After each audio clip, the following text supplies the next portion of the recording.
Hi everyone! Magandang umaga, tanghali, hapon at gabi sa inyong lahat kung saan mang panig ng mundo kayo naroroon. Welcome to my YouTube channel. Ako nga palang muli si Lerma Novales Sarmiento, ang writer at author ng aklat na to na pinamagatang Life in 3 Parts. Ang layo at misyon ng aklat na to ay para magbahagi ng ebanghelyo sa buong mundo, para ipakilala na si Kristo ay anak ng Diyos at ang Espiritu Santo na lumukob kay Birheng Maria na siya ring iisang Espiritu na nananahan sa katawan ni Kristo ay ang siyang totoong Diyos Ama na nagsugo kay Kristo. Ang naging misyon ni Kristo ay hikayatin ang mga tao na kilalanin sa ating katawan ang banal na Espiritu na siyang ating Amang Espiritual at Diyos na nagbibigay ng buhay sa atin kung kaya tayo ay umiiral at nabubuhay dito sa mundo. Sinabi ni Kristo na ang kasalanan na walang kapatawaran ay kapag nilapastangan mo ang Espiritu Santo at hindi lahat ng tumatawag sa Diyos ay maliligtas. Sinabi ng Panginoon, ang sino mang sumira sa aking templo ay wawasakin ko rin. Dahil tinawag ako ng banal na Espiritu na maging tagapagsalita niya para ipahayag ang katotohanan na siya lang yung nag-iisang Diyos, na Amang Espiritual na may gawa ng buhay ng buong sangkatauhan. At ang pagdating ng Diyos Ama ay narito na sapagkat siya ay nanahan sa ating katawan. At ang layunin ng aklat na ito ay ipakilala sa buong mundo ng Espiritu Santo na nanahan sa ating katawan ay ang siyang totoong Diyos na nagbibigay ng buhay sa atin. At ang tao na hindi kikilala at hindi iibigin ng Espiritu Santo sa kanilang katawan na siyang kanilang Diyos at amang espiritual ng kanilang kaluluwa, ay hindi patatawarin ng banal na Espiritu ang kanilang kasalanan, at hindi rin sila kikilalanin ng banal na Espiritu na anak ng Diyos dahil ang kanilang kaluluwa ay patay, gawa ng kasalanan na ginawa nila sa banal na Espiritu. Dahil yung kanilang katawan, sagradong tahanan ng banal na Espiritu ay binaboy nila, sinira nila sa mga kamunduhan at kalaswaan at mas ginawa nila ang umibig sa pera at sa karangyaan dito sa mundo. Sa halip na ibigin nila ang banal na Espiritu ng higit sa lahat na siyang totoong Diyos na may gawa ng buhay ng buong sangkatauhan. At sa araw na to, ang topic ko ay Spiritual Wisdom, Chris Aquino, patay na. Gusto kong ibahagi sa inyo na ang mensahe ng banal na Espiritu ay para sa mga taong lumalapastangan sa Kanya, na hindi siya sinasamba ng mga tao sa kanilang katawan. Yung katawan ng nating mga tao ay templo yan ng banal na Espiritu, ng Espiritu Santo, at ang Espiritu Santo na nasa ating katawan ang siyang nagbibigay ng buhay sa ating katawan at kaluluwa. Sinabi ni Kristo, huwag matakot sa may kakayahang pumatay ng katawan, ngunit hindi ng kaluluwa. Bagkos ang katakutan mo ay yung may kakayahang pumatay ng katawan at kaluluwa na siyang magbubulig sa iyo sa impyerno. Honestly, ang kasalanan ay kamatayan. At yan ang magbubulig sa katawan at kaluluwa ng tao sa impyerno. Dahil yung kaluluwa ng tao na naging suwail sa banal na Espiritu ay naging kaisa ng demonyong si Satanas na lumalapastangan sa banal na Espiritu. At kapag nilapastangan mo ang banal na Espiritu, magkakaroon ka ng utang sa banal na Espiritu dahil yung buhay na ipinhiram sa iyo ng banal na Espiritu ay hindi mo pinangalagaan, bagkos ay kinalaban mo pa ang banal na Espiritu na siyang iyong Diyos. Honestly, walang kaluluwa ng tao ang nakahihigit sa banal na Espiritu dahil ang banal na Espiritu ang lumikha sa ating mga tao. Tayong mga tao dito sa mundo ay hindi lang ipinanganak sa laman. Ang ating kaluluwa ay espiritu na ipinanganak yan sa Espiritu ng Espiritu Santo. At kapag ang iyong kaluluwa ay gumawa ng kasalanan laban sa banal na Espiritu, ang kaluluwa mo ay mamamatay gawa ng kasalanan at ang kaluluwa mo ay mahihiwalay sa banal na Espiritu. Yung ginawa mong kasalanan sa banal na Espiritu ang siyang magiging parusa mo sa natatanggapin sa Diyos ay Hindi mo makakamtan sa buhay mo yung totoong kasiyahan, kalayaan, kapayapaan, totoong pag-ibig ng Diyos. Dahil yung Diyos Ama, yung banal na spirito na nasa katawan nating mga tao, ay hindi sinamba ng tao.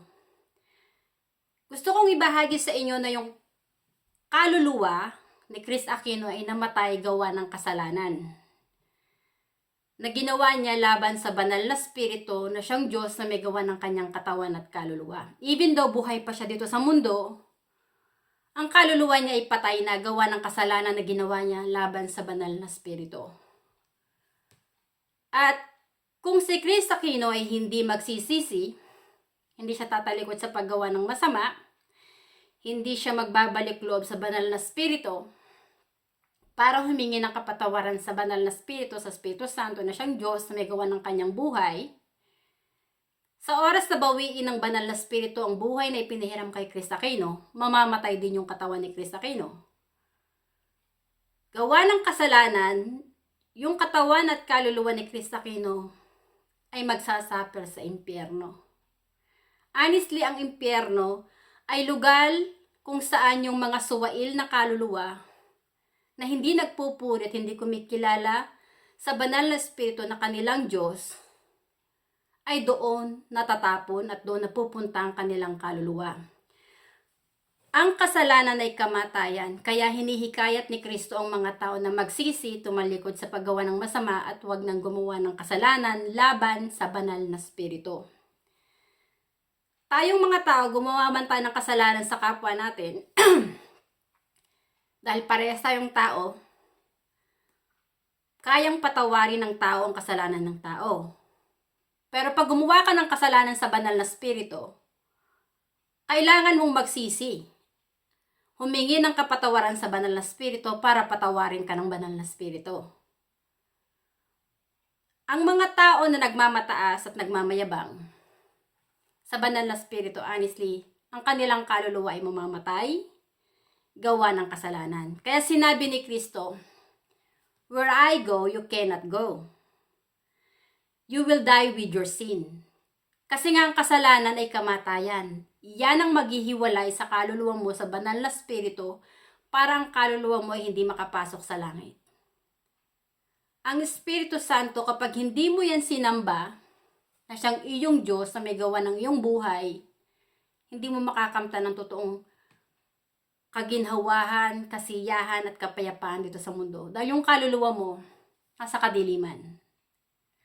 Pero kung ikaw ay magiging kaisa ni Kristo, na sasamba ka sa banal na spirito na siyang Diyos na buhay, na may gawa ng iyong katawan at kaluluwa, kahit anong mangyari dito sa mundo, yung habang kinaglalakbay dito sa lupa, hindi ka matatakot. Dahil alam mo nang may hawak ng buhay mo yung banal na spirito. Siya yung may hawak ng future mo. Yung ibang mga tao dito sa mundo, nagpayaman, inibig nilang pera. Pero sa huling panahon, babawiin din naman ng banal na spirito yung buhay na ipinahiram sa kanila at mamamatay ang tao. At ang tao, kung wala kang tinanim na kabutihan na naglingkod ka sa banal na spirito, yung mga mabubuti mong ginawa dito sa lupa, na ginawa mo lang yung para iduluhin ka ng tao, hindi ni kinalulugod ng banal na spirito. Honestly, ang kaluluwa ni Chris Aquino ay patay na, gawa ng kasalanan na ginawa niya sa banal na spirito.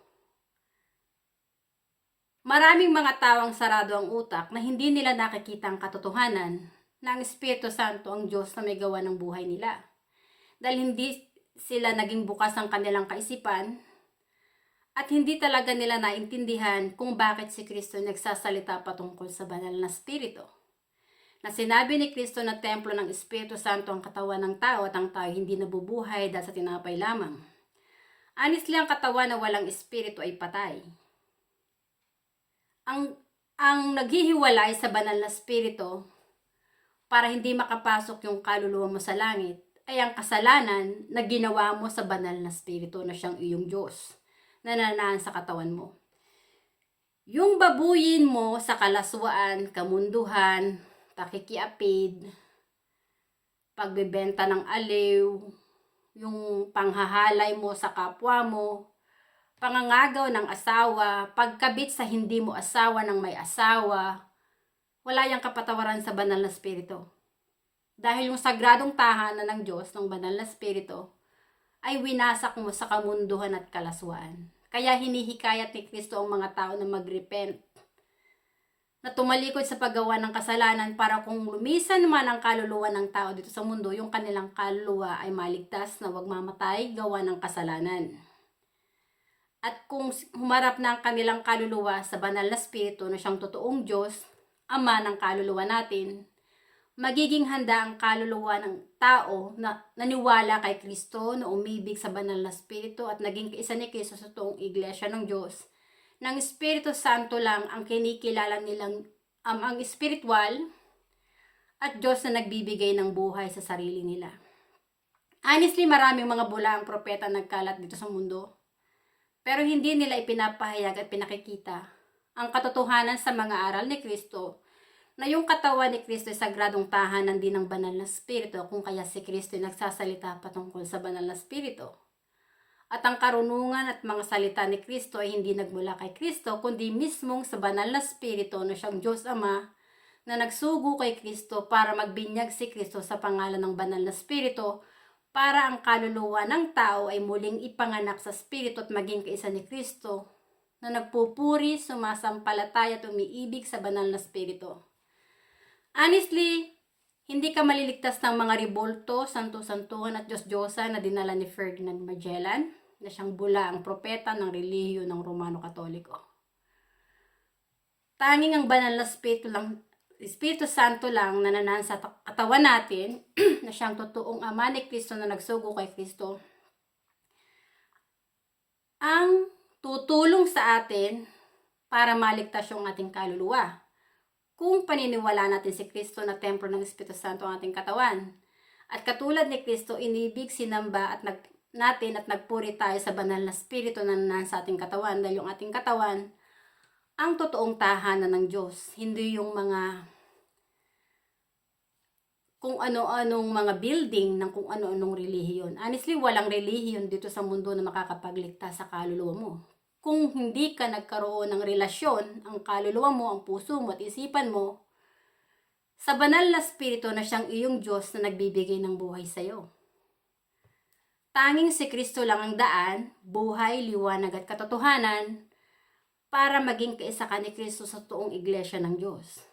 Ng Espiritu Santo lang na nananahan sa katawan nating mga tao ang sinasamba. Hindi nila iniidolo ang mga pari na tawaging Father, dahil alam nila na ang totoong Father ng kanilang kaluluwa ay mismo ang banal na spirito na nananahan sa kanilang katawan.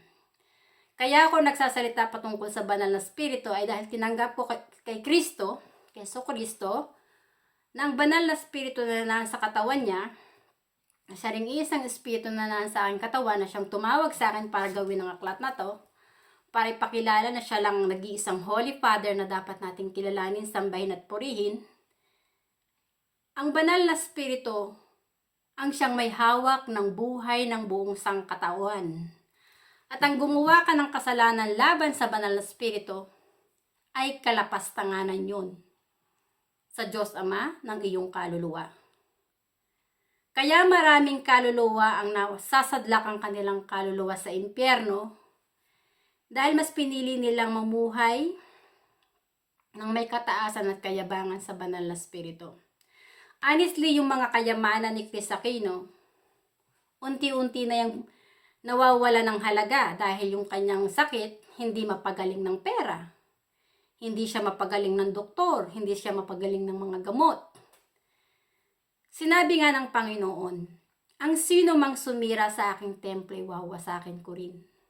Honestly, yung nararanasan ni Chris Aquino ay parusa ng banal na spirito na siyang Diyos na may gawa ng buhay niya. Tagapagsalita lang ako ng banal na spirito para magpahayag ng katotohanan na yung kaluluwa ni Chris Aquino ay patay na gawa ng kasalanan na ginawa niya laban sa banal na spirito na siyang Diyos na may gawa ng buhay niya. Maraming ginawang kataas at kayabangan si Cristo Aquino, hindi lang sa kanyang kapwa, kundi lalo't higit sa banal na spirito na siyang Diyos na may gawa ng buhay niya. Tayong mga tao, yung ating kaluluwa dito sa mundo, alien lang yan. Traveler lang yan dito sa mundo.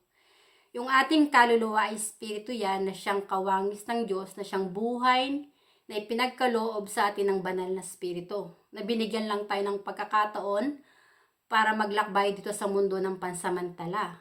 At ang ating kaluluwa, hindi yan mananahan ng forever sa ating katawan. Aalis ang ating kaluluwa sa ating katawan kung kaya tayo mamamatay. At ang ating kaluluwa dahil spirito yun, babalik yun sa banal na spirito kung saan ito nagmula. At ang banal na spirito, ang Espiritu Santo, na siyang may gawa ng ating katawan at kaluluwa, ang siyang maghuhukom sa ating kaluluwa. Ako, mamatay man ako, bawiin man ng Holy Spirit yung buhay na ipinihiram niya sa akin, handa na ako. Dahil ang naging mission ko, sundin siya, na ipakilala siya. Na siya lang ang dapat sambahin, purihin, ibigin, at paglingkuran, at siya lang dapat kilalanin na Holy Father. Hindi yung Papa ng Romano Katoliko. Honestly, yung mga umiidolo sa Papa ng Romano Katoliko, hindi kayo kayang iligtas ng Papa ng Romano Katoliko. Dahil ang Holy Spirit lang ang totoong Holy Father. At kapag ginidolo mo ang Papa ng Romano Katoliko na siyang iyong Holy Father, kalapastanganan yan sa banal na spirito na nasa katawan mo. At dahil doon, ang kaluluwa mo ay mahihiwalay sa banal na spirito dahil mas inidolo mo yung tao na isang bula ang propeta na nagmamataas at nagmamayabang sa banal na spirito, na nangahas mangaral ng salita ng Diyos na hindi naman noon sinasamba ang banal na spirito, kundi mismo ang demonyong si Satanas na nagmamataas at nagmamayabang din sa banal na spirito. Honestly, dito sa mundo ay pinahayag sa akin ng banal na spirito, pinakita sa akin ng banal na spirito, ang daming kaluluwa na naligaw na ng landas, na namatay gawa ng kasalanan. Honestly, yung mga artista, marami sa mga artista, binaboy nila yung kanilang katawan dahil gusto nilang kumita ng pera. Marami silang niritoke. Honestly, yung si Vice Ganda, namumuro din yan. Yung kanyang ginagawa, hindi yan ikinalulugod ng banal na spirito na mamuhay siya sa kasinungaling at pagkukunwari. Honestly, yung si Charis Pempenko, nung siya'y sumikat bilang Charis Pempenko, naging mabango ang pangalan niya. Pero nung pinili ni Charis Pempenko na mamuhay sa kasinungalingan at pagkukunwari, na nabaguhin niya yung pangalan niya at gawin niyang Jake Cyrus. Nakita niyo kung anong naging buhay ngayon ni Jake Cyrus. Nalaos siya, nawala ang kanyang kasikatan. At nagkakaroon na siya ng mga anxiety sa sarili niya. Dahil nga yung katawan ni Charis Pempenko, sagradong tahanan niya ng banal na spirito. Na binaboy ni Jake Cyrus, kasi yun ang bagong pangalan niya eh. Jake Cyrus. Dahil kinalaban ni Charis Pempenko, ni Jake Cyrus, ang banal na spirito ngayon, nagdurusa siya. Si Cristo Aquino nagdurusa din dahil pinarurusahan niya ng banal na spirito. Si Vice Ganda at yung si Ayon Perez, darating ang araw, lulupigin din niya ng banal na spirito. Kasuklam-suklam sa banal na spirito, ang pumatol ka sa kapwa mo kasarian. Hindi iyon ikinalulugod ng banal na spirito na nasa ating katawan. Dahil yung ating katawan, sagradong tahanan yun ng banal na spirito. Honestly, yung mga tao na walang pag-ibig, walang paggalang sa banal na spirito, mga antikristo sila. Yan yung katotohanan na ipinahayag sa akin ng banal na spirito. Sinabi sa akin ng banal na spirito na sabihin mo ito sa mga tao. Nang pagdating ko ay narito na. Dahil ang bawat katawan ng bawat tao ay sagrado kong tahanan at ako ang Espiritu Santo na inyong Diyos na may gawa ng inyong buhay. Bilang isang tinawag ng banal na espiritu na maging tagapagsalita niya, layunin ko na hulihin ang kaluluwa ng bawat tao. Na ang kilalanin yung Holy Father ay ang Holy Spirit na nanahan sa katawan nyo. Yung totoong espiritu na siyang ama ng inyong kaluluwa. Dahil yung mga kaluluwa na hindi iibig at hindi sasampalataya at hindi magpupuri, hindi nila kikilalanin ng Espiritu Santo sa katawan nila, sa kanilang puso at isipan, na siyang Diyos na buhay, siyang amang espiritual ng kanilang kaluluwa na may gawa ng kanilang katawan at kaluluwa. Ang mga tao na yon mahihiwalay sa banal na espiritu. Kaya sinabi ni Kristo, hindi lahat ng tumatawag sa Diyos ay maliligtas dahil nga ang kasalanan na walang kapatawaran ay kapag nilapastangan mo ang Espiritu Santo. Narito na tayo sa huling panahon at maraming mga tao ang nananatiling sarado pa rin ang isipan na akala nila kilala nila ang Diyos. Pero hindi nila nakikita ang katotohanan na ang Espiritu Santo ang totoong Diyos na may hawak ng buhay nila. Honestly, maraming mga tao din ang nagagalit sa akin sa pagsasabi ko ng katotohanan na templo ng Espiritu Santo ang katawan ng tao at dapat ang sambahin lang na Holy Father, ang Holy Spirit na nasa ating katawan. Yung iba, sinasabi nila na ako ay naloloka, nasisiraan ng bait at may demonyo sa aking katawan. Well, honestly, ang Holy Spirit, yung Espiritu Santo na nasa katawan ko na siyang tumawag sa akin para ipakilala siya na siya yung nag-iisang Diyos na may gawa ng katawan at kaluluwa nating mga tao, hindi yung demonyo. Yun yung Diyos na may hawak ng buhay ng buong sangkatauhan. Na siyang babalik para bawiin yung buhay na ipinahiram sa ating mga tao at tayo mamamatay at lilisan dito sa mundo. Ang ating kaluluwa ay alien lang dito sa mundo dahil espiritu yun. Hindi yun ipinanganak sa laman. Ipinanganak yun sa espiritu ng Espiritu Santo. At ang espiritu ay Diyos. Kaya para maging kapatid ka ni Kristo sa Espiritu at maging anak ng Diyos ang kaluluwa mo, kailangan mong sambahin ang Espiritu Santo na nasa katawan mo na siyang iyong Diyos na may gawa ng buhay mo. Hindi mo dapat babuyin ang katawan mo sa kalaswaan at kamunduhan. Hindi mo dapat sirain ang tahanan ng iyong kaluluwa na siya ring tahanan ng Diyos sa pakikiapid, pangangalunya, pagbebenta ng aliw, yung panghahalay din ng kapwa mo,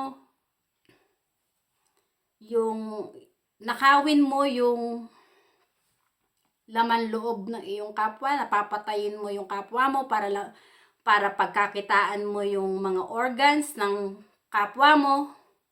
Hindi yan ikinalulugod ng banal na espiritu. Dahil pera ang sinamba mo. Honestly, ang pera is the roots of evilness. Hindi yan ang nagbibigay ng buhay sa ating mga tao, pero maraming tao mas umiibig sa pera kaya nagiging mapagmataas, mayabang, hindi lang sa kanilang kapwa, kundi lalo't higit ay sa banal na espiritu na siyang Diyos na nananahan sa kanilang katawan. Honestly, nung kasikatan ni Chris Aquino, nang mayagpag siya, iniidolo siya ng maraming tao. Ngayon, ipagdasal man si Chris Aquino ng mga tao na gumaling siya, hindi mo siya gagaling kung hindi siya pagagalingin ng Espiritu Santo na siyang totoong Diyos na may gawa ng katawan at kaluluwa ni Chris Aquino. Honestly, yung kaluluwa ni Chris Aquino nasa kadiliman. Patay na ang kanyang buhay espiritual, gawa ng kasalanan na ginawa niya sa banal na espiritu. Kahit nabubuhay pa siya dito sa mundo, zombie na ang kaluluwa niya. Ito yung mensahe ng Diyos na gusto niyang ibahagi sa pamamagitan ko dahil yung aking katawan, templo yan ng Espiritu Santo at ang Espiritu Santo na nananahan sa katawan ko ay ang aking Diyos Ama na sinasamba na siya ring Ama ni Kristo na nagsugo kay Kristo. Sinabi ni Kristo, no one can enter in heaven unless you are born again in the Spirit. Honestly, kung sa laman ka lang ipinanganak, nilabas ka sa sinapupunan ng iyong ina, dito ka lang nagbula sa mundo. Pero kung ipinanganak ka sa Espiritu, muli, alam mo na ang kaluluwa mo, hindi yun laman. Espiritu yun, na ipinanganak sa Espiritu ng Espiritu Santo. Kaya ka magiging anak ng Diyos, ay dahil sa inibig mo, sinamba mo, at kinilala mo ng Espiritu Santo ang siyang amang espiritual ng iyong kaluluwa. Narito na tayo sa huling panahon.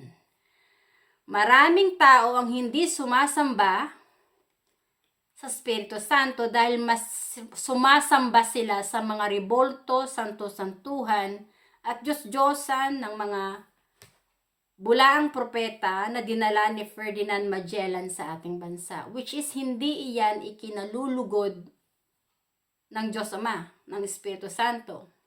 Sinabi nga ng Panginoon, huwag kayong gagawa ng rebolto na inukit sa kahoy o sa bato na sasambahin nyo sa inyong lupain. Ako si Yahweh ang Diyos ninyo. Ang ibig ipahiwatig dito ng Panginoon, ang Espiritu Santo na nasa ating katawan, ang siyang totoong Diyos na amang espiritual ng ating kaluluwa, na parati nating kasama, ang siyang nagbibigay ng buhay sa atin. Hindi yung mga rebolto, santo-santuhan at Diyos-Diyosan ng mga bulaang propeta ng Romano Katoliko. Honestly, ang relihiyong Romano Katoliko na dinala ni Ferdinand Magellan ay kulto ng satanismo na lumalapastangan sa banal na spirito. Inilalayo ng mga pare at ng papa ng Romano Katoliko ang puso't isipan ng bawat tao na huwag sumampalataya sa banal na spirito na nasa kanilang katawan. Honestly, ang totoong Ama ni Kristo, na siyang Holy Father, ay ang Espiritu Santo na nasa katawan ni Kristo na parating kasama ni Kristo. At nung si Kristo ipinapako sa krus, sinabi niya, nagdasal siya sa banal na Espiritu dahil ang winasak ng mga tao na yung katawan ni Kristo ay sagradong tahanan niya ng banal na Espiritu. Sinabi ni Kristo sa Espiritu Santo na siyang Diyos na may gawa ng kanyang katawan at kaluluwa, Ama, patawarin mo sila sapagkat hindi nila naunawaan ang kanilang mga ginagawa. Pero sinabi ng Panginoon, ang sino mang sumira sa aking templo, wawasakin ko rin. Honestly, yung mga tao na nagpapako at nagpapatay kay Kristo ay matagal nang namatay at lumisan din dito sa mundo. Dahil hindi sila naging kaisa ni Kristo, na sumasampalataya, nagpupuri at umiibig sa banal na spirito, ang kaluluwa nila ay nasa kadiliman, nasa panig ng demonyong si Satanas, at dahil doon gumawa sila ng kasalanan sa banal na spirito, ang kanilang kaluluwa ay magmamatay gawa ng kasalanan. Kaya sinabi ni Kristo, siya lang ang daan, buhay, liwanag at katotohanan, para yung kaluluwa mo ay makapasok sa kaharian ng Diyos. Kapag kinilala mo at tinanggap mo kay Kristo ang banal na spirito, babaguhin ng banal na spirito ang pagkatao mo. Hindi ka maglalakbay sa nakikita ng mata, kundi maglalakbay ka na ang Espiritu Santo ang nagbibigay ng buhay sa'yo. Which is yung Espiritu, hindi mo yan makikita ng mata. Pero alam mo sa sarili mo na ang Espiritu ang siyang buhay na nagbibigay ng buhay sa katawan mo. Ay ang siyang totoong Diyos na nagbibigay ng buhay sa'yo. Ang Panginoon ay Espiritu, hindi yun tao. Ang Espiritu Santo na lumukob kay Birheng Maria, na siyang nagsugo kay Kristo para magbinyag sa pangalan ng Espiritu Santo, ay ang totoong Ama ni Kristo. Si Kristo ay Diyos at anak ng Diyos. Yang mga tao na lumapastangan sa sagradong tahanan ng banal na Espiritu ay mga antikristo na lumalapastangan sa banal na Espiritu. Hindi sila naging kaisa ni Kristo sa totoong iglesia ng Diyos. Ang kanilang kaluluwa ay naligaw ng landas dahil hindi nila tinanggap ang katotohanan Sa mga aral ni Kristo na yung kanilang katawan ay sagradong tahanan ng Diyos. Sinabi ni Kristo, honor God with your body. Hindi niya sinabing honor God in the building ng kung ano-anong relihiyon. Sinabi ni Kristo, honor God with your body. Dahil ang Espiritu, yung presensya ng Espiritu ng Diyos, ay nananahan sa ating katawan, hindi doon sa mga gusali ng kung ano-anong relihiyon. Narito na tayo sa huling panahon. Maraming kaluluwa ang naligaw ng landas na mas umibig sa pera kaysa sa banal na spirito na siyang Diyos na may gawa ng buhay nila. Maraming mga tao ang pinapatay nila ang kanilang kapwa gawa ng pera. Tulad ni Judas Iscariot, ipinagbenta niya si Kristo sa mga pari para parusahan si Kristo, wasakin yung katawan ni Kristo at ipapatay si Kristo sa krus. Pero nung ikatlong araw, si Kristo ay nabuhay na maguli dahil ang may gawa ng buhay ni Kristo, ang may pag-aari ng katawan at kaluluwa ni Kristo, ay ang mismong banal na spirito na siyang Diyos na nagsugo kay Kristo. Noong ikatlong araw, ang banal na spirito ang nagbalik ng buhay sa katawan ni Kristo kaya si Kristo ay nabuhay na maguli. Kaya sinabi ni Kristo na hindi siya ang nagpapagaling, kundi ang Ama na nasa akin. Dahil yung katawan ni Kristo, tahanan niya ng banal na spirito. At ang banal na spirito ang nagbibigay ng buhay, ay siya rin nagpapagaling ng may sakit, at siya rin bumubuhay ng patay. Dahil bawat katawan nating mga tao, ay tahanan ng banal na spirito. Ang Espiritu Santo ang may hawak ng buhay ng buong sangkatauhan.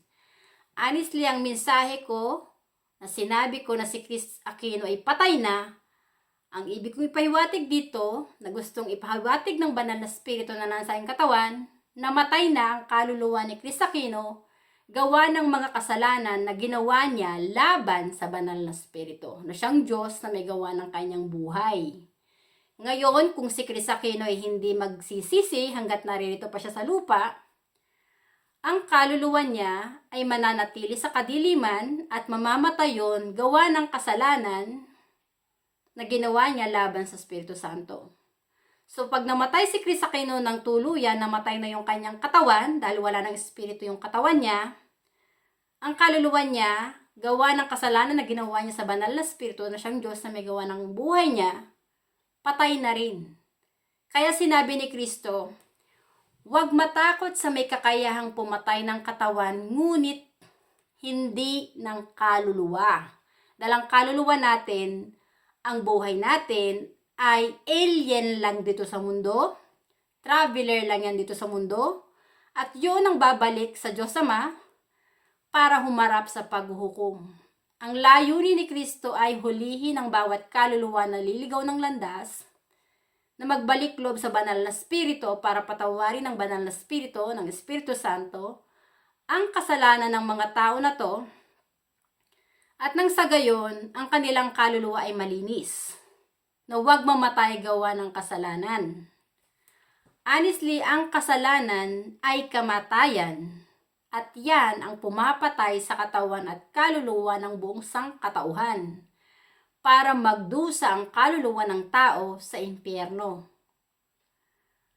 Ang naging misyon ni Kristo ay ipahayag ang katotohanan na templo ng Espiritu Santo ang bawat katawan ng tao at ang tao ay hindi nabubuhay dahil sa tinapay lamang. Ang naging misyon ni Kristo ay ipahayag ang katotohanan ng Espiritu Santo lang na hindi natin nakikita ng mata na nananahan sa ating katawan, ang siyang totoong Diyos at amang espiritual ng ating kaluluwa na dapat nating sambahin sa ating katawan. Dahil ang ating katawan ay tahanan ng Diyos. Sagradong tahanan ng Diyos na siya ring pansamantalang tahanan ng ating kaluluwa. Kung dito sa lupa ang kaluluwa natin, mas inibig natin ang karangyaan, kalaswaan, pera, yung mga bagay dito sa mundo, ang kaluluwa natin ay hindi magiging kaisa ni Kristo na kapatid ni Kristo sa Espiritu, dahil hindi tayo magiging kaisa ni Kristo na sumasamba, nagpupuri, at iniibig ang Espiritu Santo ng higit sa lahat. Dahil yung mga tao na umiibig sa pera at mas umiibig sa kanilang sarili, tulad ni Vice Ganda at niyang si Ayon Perez na lumalapastangan sa sagradong tahanan ng Diyos, ang kaluluwa nila kahit buhay pa sila dito sa mundo ay patay na. Gawa ng kasalanan na ginawa nila sa Espiritu Santo na nasa kanilang katawan. So pag binawi na ng banal na Espiritu ang buhay na ipiniram sa mga taong to, walang puwang ang kaluluwa nila sa langit. Dahil yung kaluluwa nila, hindi iyon kikilalanin ng banal na Espiritu na anak niya at kapatid ni Kristo sa Espiritu. Dahil mga naging suwail silang anak sa banal na Espiritu na siyang Diyos na may gawa ng buhay nila. Hinihikayat ko ang mga tao na tanggapin niyo ang katotohanan na sagradong tahanan ng banal na Espiritu ang inyong katawan. At yung mga ribolto, santo-santuhan, Diyos-Diyosan na inukit sa kamay ng tao, sa bato at sa kahoy, hindi yan ang magliligtas sa kaluluwa nyo para makapasok ang kaluluwa nyo sa langit, kundi tanging si Kristo lang at ang banal na Espiritu na siyang totoong Ama ni Kristo. Ang naging misyon ni Kristo ay magsilbi sa banal na Espiritu, na ipahayag ang katotohanan at ipakilala ng Espiritu Santo ang siyang totoong nag-iisang Holy Father, hindi yung Papa ng Romano Katoliko. At yung mga pare, hindi yan totaling sugo ng banal na Espiritu. Pare sila ng Papa ng Romano Katoliko. Si Kristo ay pare ng Holy Spirit. Bago pa man si Kristo isilang dito sa mundo, sinugo na ng banal na Espiritu ang kanyang anghel na si Gabriel na pumunta kay Birheng Maria at ipahayag kay Birheng Maria na si Birheng Maria ay magdadalang tao ng batang lalaki na papangalanan niyang Jesus at kikilalanin ang bata na to, sinabi sa Biblia, na anak ng kataas-taasang Diyos.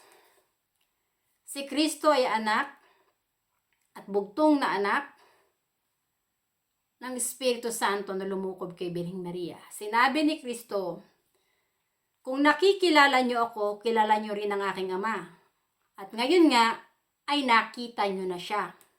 Well, honestly, hindi ko makikita ng mata ang banal na Espiritu dahil Espiritu yun.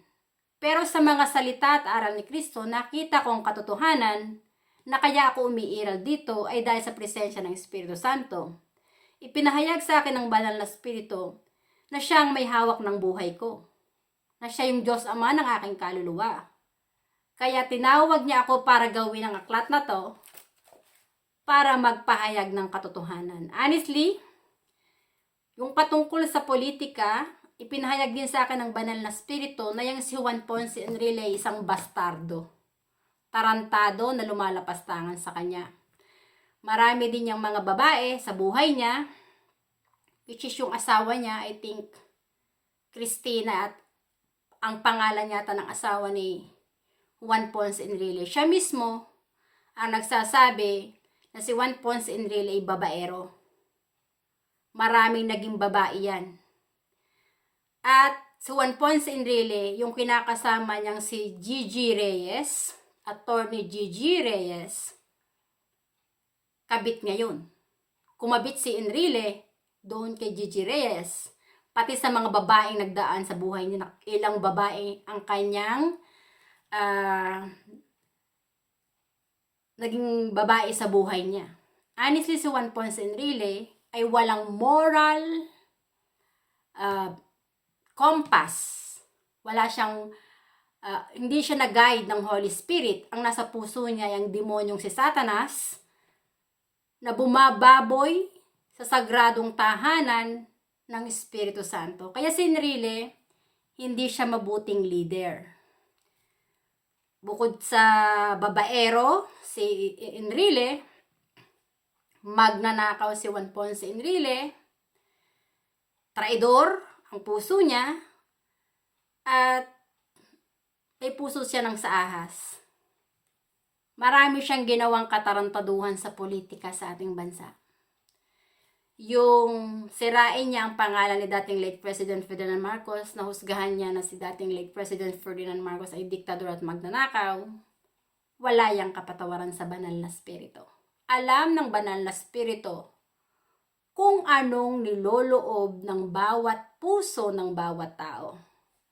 Tayong mga tao, nagmula sa alabok, na muling babalik sa alabok. Yung ating kaluluwa, yun yung buhay na ipinahiram sa atin ng banal na spirito na babalik sa Kanya para humarap sa paghukom base sa ating mga gawa at pananampalataya. Kung hindi natin sinamba, inibig at pinaglingkuran ang Espiritu Santo na siyang ating kinilala na ating Diyos sa ating katawan, hindi tayo magiging kaisa ni Kristo sa totoong iglesia ng Diyos.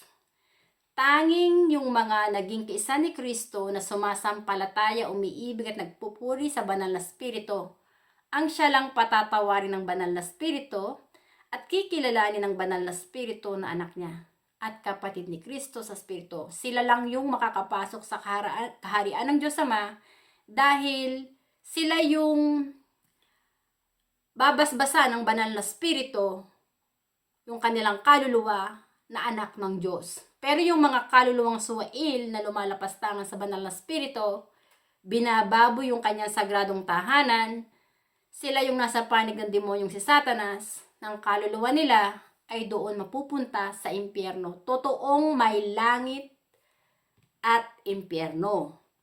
Langit ang pupuntahan ng kaluluwa mo kung ang Espiritu Santo na nananahan sa katawan mo, ang kinilala mong iyong Diyos at amang espiritual ng iyong kaluluwa dahil kikilalanin ka rin ng Espiritu Santo na anak niya.